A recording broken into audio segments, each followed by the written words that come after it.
ठीक है। क्वेश्चन 1 का 4th part, 0.2x plus 0.3y, इसमें से हम वैल्यू निकाल देते हैं x की। 0.2x equal to 1.3 minus 0.3y, x is equal to 1.3 minus 3.3y divided by 0.2। ठीक है।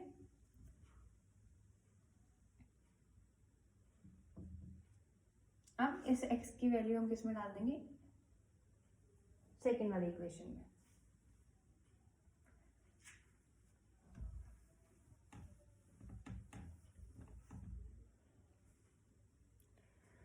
तो सेकेंड इक्वेशन हमारी क्या थी, 0.4, x की वैल्यू क्या है हमारी 1.3 minus 0.3y divided by 0.2 plus 0.5y equal to 2.3।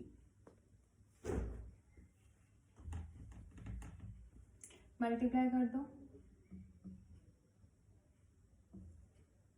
5.2 minus 1.2y upon 0.2 plus 0.5y equal to 2.3।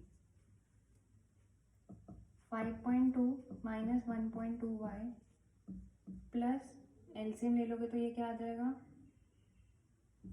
0.10y equal to 2.3, ये 2 वहाँ पे जाके मल्टीप्लाई इंटू 0.2।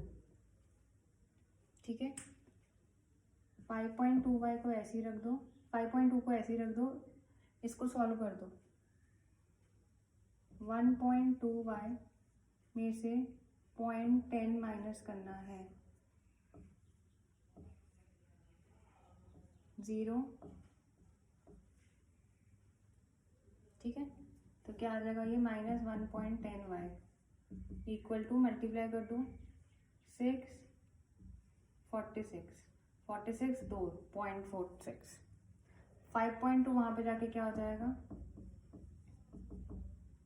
माइनस 5.2, 5.2 4.6 से माइनस कर दो, माइनस 1.10y इक्वल टू 5.20 में से 0.46 माइनस कर दो, 10 4 11 7 4.74। तो y माइनस से माइनस कट जाएगा, 4.74 डिवाइडेड बाय 1.10, पॉइंट से पॉइंट कट गया, 474 डिवाइड बाय 110। ठीक है। इसको काट के देख लेना, y की वैल्यू आ जाएगी। जब y की वैल्यू आ जाएगी तो फिर उसको हम इक्वेशन x की वैल्यू में डाल देंगे। देखते हैं x की वैल्यू क्या है। y की वैल्यू आई 474 डिवाइड बाय 110।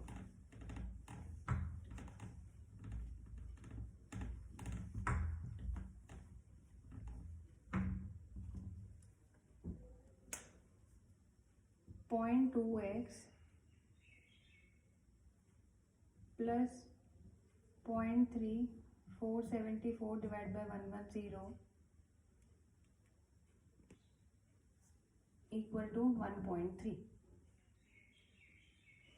0.2x सॉल्व कर दो इसको, ये हो जाएगा 3/10 multiply by 474 divide by 110 equal to 1/3 10। ठीक है। डेसिमल को नीचे पॉइंट्स में कर दो, इसको भी हटा के 10। तो ये क्या हो जाएगा 2x/10 प्लस 474 को 3 से किया 12 21 22 4 3 12 13 14 14 22/1 1100 इक्वल टू 13/10। 1/10 इसमें से कॉमन ले ले, 1/10 कॉमन ले ले तो क्या बचा 2x बचा, यहाँ पे क्या बचा 1442/110 बचा, यहाँ पे क्या बचा 13 और यहाँ पे 1/10, 1/10 से 1/10 कट गया। ठीक है। तो क्या आया 2x इक्वल टू 13 माइनस 1422/110। इसका एलसीएम ले लो, एलसीएम लेने के बाद 2 से डिवाइड कर दो। एक बार करके देखना, पॉइंट्स को हटा के तुमने क्या करना है वैल्यूज लगानी है, डेसिमल लगा देना, डेसिमल हटा के सॉरी फ्रैक्शन में कर देना। ठीक है, नहीं आएगा तो फिर प्रॉपर पूरा करवा दूंगी। नेक्स्ट क्या है, नहीं तो लास्ट में भी करवा दूंगी। √2x √3y equal to 0, √3x minus √8y equal to 0। ये क्वेश्चन है, इसमें से हम वैल्यू निकाल देते हैं। इसमें से वैल्यू निकालते हैं। √3x equal to √8y, x equal to √8y upon √3। x की वैल्यू ये आ गई। अब इसको फर्स्ट में इक्वेशन में डाल दो। √2 multiply by √8y upon √3 plus √3y equal to 0। ये क्या आ जाएगा, root into root, √2 into √8 √16y upon √3 plus √3y equal to 0।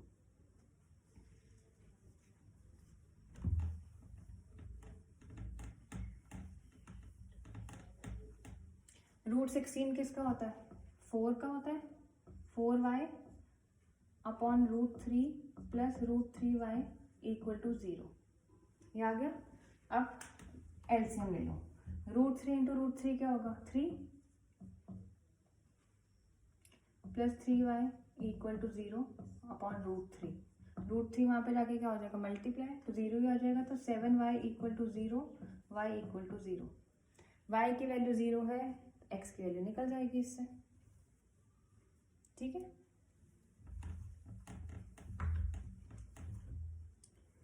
Next question क्या है, 3x upon 2 minus 5y upon 3 equal to -2। x upon 3 plus y upon 2 equal to 13/6। कुछ नहीं है, पहले एलसीएम ले लेते हैं, इजी हो जाएगा। इसका हमने जब 6 एलसीएम लिया तो क्या आया, 9x minus 10y equal to -2, 12 हो जाएगा, यहाँ पे मल्टीप्लाई हो जाएगा 6। तो एक इक्वेशन आ गई ये, ठीक है। अब दूसरी इक्वेशन देखते हैं, एलसीएम लिया मैंने सिर्फ। दूसरी इक्वेशन क्या आ गई, 6 मेरा एलसीएम आ गया, ये हो जाएगा 2x 3y इक्वल टू 13/6।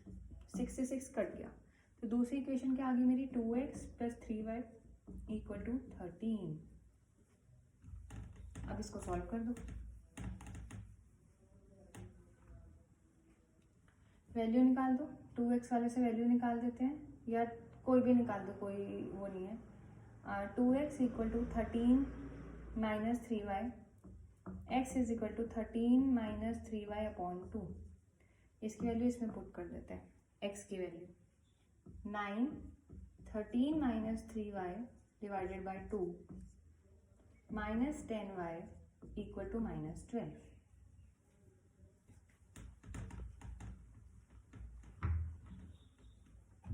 ठीक है, मल्टीप्लाई कर दो। 9 into 13 27, 9 1 9, 1 1 17 minus 27y upon 2। LCM ले लेंगे तो ये 20y हो जाएगा इक्वल टू -12। एलसीएम भी ले लिया मैंने साथ में, ठीक है। तो 117 minus minus plus 47y equal to -24। 117 वहाँ पे जाके क्या हो जाएगा, प्लस 117 में से 24 माइनस कर दो, 3, 10 में से 2 गए 8, ठीक है। -47y equal to 83। तो y क्या हो जाएगा, 83 डिवाइड बाई -47। कैलकुलेशन मिस्टेक हो सकती है, एक बार देख लेना, ठीक है। बट नॉर्मली क्या करना है, देखो एलसीएम ले ले, एलसीएम ले लेगी तो नॉर्मल सी इक्वेशन बन जाएंगी जैसे पहले बनी थी, तो वैल्यू आ जाएगी, ठीक है।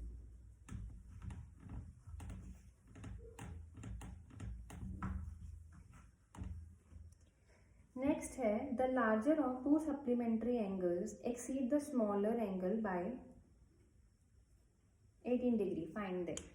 हमने क्या किया, 2 सप्लीमेंट क्या होता है, एक एंगल मैंने x ले लिया, दूसरा एंगल मैंने y ले लिया, ठीक है। सप्लीमेंट मीन्स इन दोनों का जो सम है वो 180 होता है। ये होगी हमारी पहली इक्वेशन। दूसरी इक्वेशन क्या कह रहे हैं वो, जो द लार्जर एंगल जो है, जो लार्जर एंगल है, सपोज मैंने x लार्जर ले लिया, तो जो लार्जर एंगल है वो स्मॉलर का 18 ज़्यादा है। मतलब अगर स्मॉलर 50 है तो लार्जर एंगल 68 है, ठीक है। तो इससे इक्वेशन क्या बन जाएगी, x minus y equal to 18। इन दोनों को सॉल्व कर दो। सेकेंड इक्वेशन कैसे बनी है वो कह रहा है जो लार्जर एंगल है, मैंने इसमें सपोज कर लिया x जो है लार्जर एंगल है, जो लार्जर एंगल है वो स्मॉलर एंगल से 18 बड़ा है, तो लार्जर एंगल कितना हो जाएगा y प्लस 18। अगर लार्जर स्मॉलर एंगल 50 है तो लार्जर एंगल क्या हो जाएगा 50 प्लस 18। तो यहाँ पे y प्लस हो रहा है 18 के साथ, वहाँ पे जाके माइनस हो जाएगा। इक्वेशन बन गई। अब इसे सॉल्व कर दो, ठीक है। ये तो सॉल्व हो ही जाएगी, ठीक करूँ। x की वैल्यू क्या आ जाएगी 18 प्लस वाई, सेकेंड इक्वेशन से इसको फर्स्ट में पुट कर दो। 18 plus y equal to 180, 2y equal to 180 minus 18, 2y equal to 180 में से 18 गया तुम्हारा 162, y इक्वल टू 81। तो y 81 आया है तो 180 में से माइनस कर दो, x आ जाएगा, ठीक है।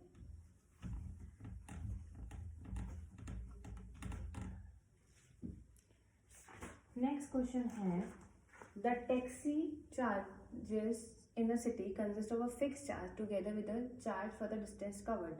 For the 10 km the charge is 105, for the 15 km the charge is 155. हमें फिक्स चार्ज निकालना है, variable charge.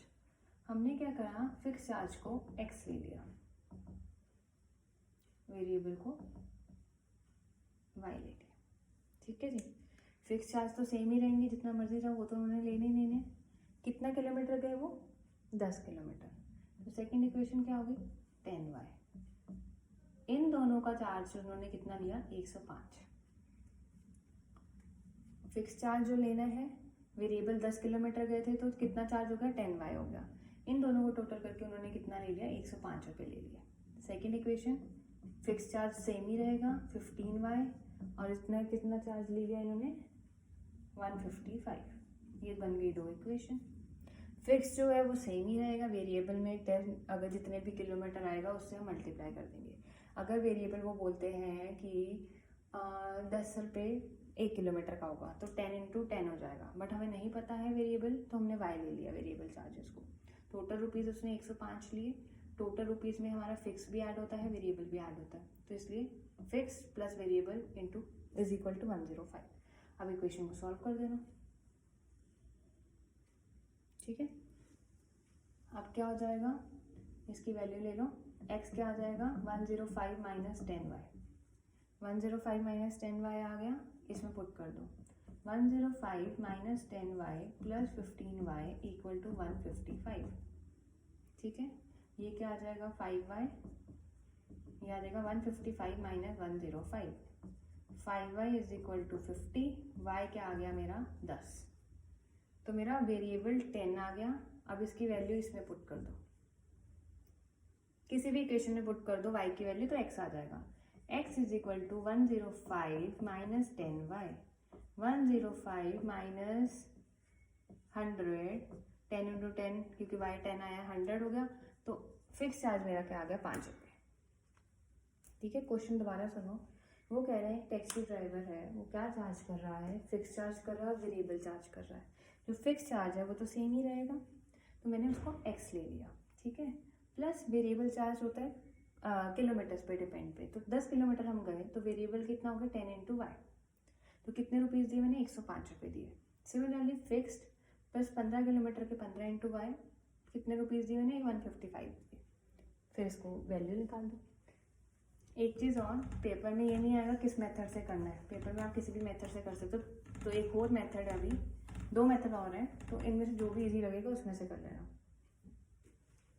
Fifth question, a fraction become 9/11 if we added 2 to the numerator and denominator, and if 3 is added to both the numerator and denominator, the fraction become 5/6. Find the fraction. Numerator को मैंने x ले लिया, denominator को मैंने y ले लिया, ठीक है। अब वो क्या कह रहे हैं, अगर मैंने न्यूमरेटर और डिनोमिनेटर में 2 ऐड किया तो मेरी इक्वेशन पहली बनी ये, क्रॉस मल्टीप्लाई कर दो, 11x plus 22 equal to 9y plus 18, 9y को यहाँ पे ले आओ, 11x minus 9y equal to 18 minus 22, 11x minus 9y equal to -4, ये होगी पहली इक्वेशन। सेकेंड इक्वेशन क्या कह रहे हैं, अगर मैंने दोनों में 3 ऐड कर दिया तो मेरी इक्वेशन क्या बनी है, 5/6। Again cross multiply, 6x plus 18 is equal to 5y plus 15, 6x minus 5y equal to 15 minus 18, 6x minus 5y equal to -3। तो मेरी दो इक्वेशन क्या बनी, 11x minus 9y equal to -4, 6x minus 5y equal to -3। ठीक है, अब इसको solve करते हैं। पहली इक्वेशन क्या बनी है मेरी, 11x minus 9y equal to -4, second 6x minus 5y equal to -3।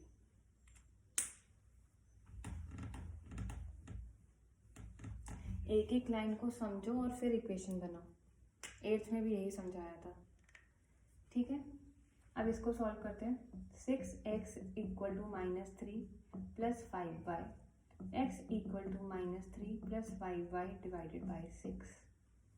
अब इसको हम फर्स्ट इक्वेशन में डाल देते हैं, 11 -3 plus 5y divided by 6 minus 9y equal to -4, -33 plus 55y, LCM भी मैं साथ ही ले रही हूँ, 54y upon 6 is equal to -4, -33 plus y, 55y में से 54y गया तो क्या आता है तुम्हारा, 1y equal to -24, y equal to -24 plus 33 क्या आ जाएगा, 9। तो y हमारा क्या आ गया, 9। वैल्यू पुट कर दो, जब y 9 आया x की वैल्यू में तो x क्या आ जाएगा, -3 प्लस 9 5 जा 45 डिवाइडेड बाई 6, 42 डिवाइडेड बाई 6 क्या आ जाएगा, 7। तो x हमारी रेस फ्रैक्शन क्या हो गई, 7:9 या 9:7, ठीक है। अब वो वाला क्वेश्चन भी कर लेते हैं, डेसिमल वाला एक बार और।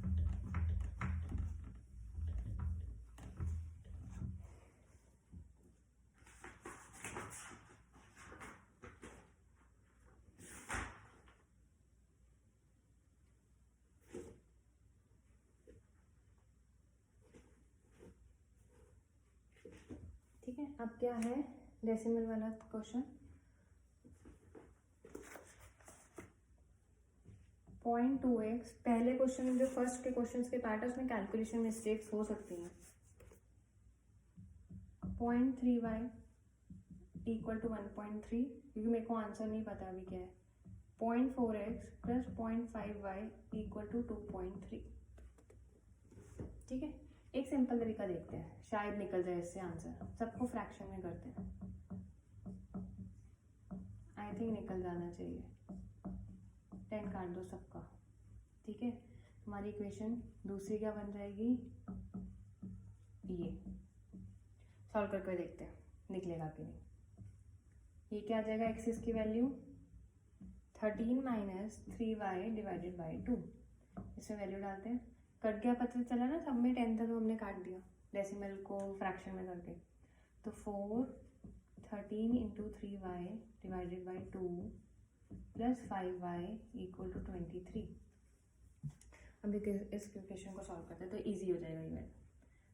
ट्राई जितना भी, अगर डेसिमल का कुछ भी आता है तो उसे फ्रैक्शन में चेंज कर दो, ऑलमोस्ट कट जाएगा। अच्छा, 13 into 4 4 12 4 52, 52 minus 12y upon 2 equal to 5, sorry plus 5y equal to 23। ठीक है, एलसीएम ले लो तो क्या आ जाएगा 52 minus 12y plus 10y upon 2 equal to 23। याद है?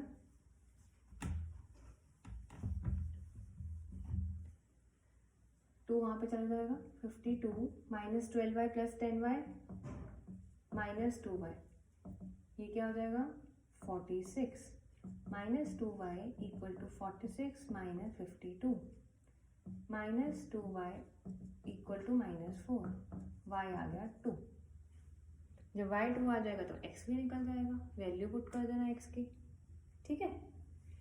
तो इन शॉर्ट इसमें डेसिमल हमारा कट रहा है, तो कट जाएगा डेसिमल तो आंसर आ जाएगा, ठीक है। और इसी के जो फोर्थ, फिफ्थ और सिक्स पार्ट है, एक बार उसे देख लेना, कैलकुलेशन मिस्टेक ना, वैसे तो नहीं होनी चाहिए बट स्टिल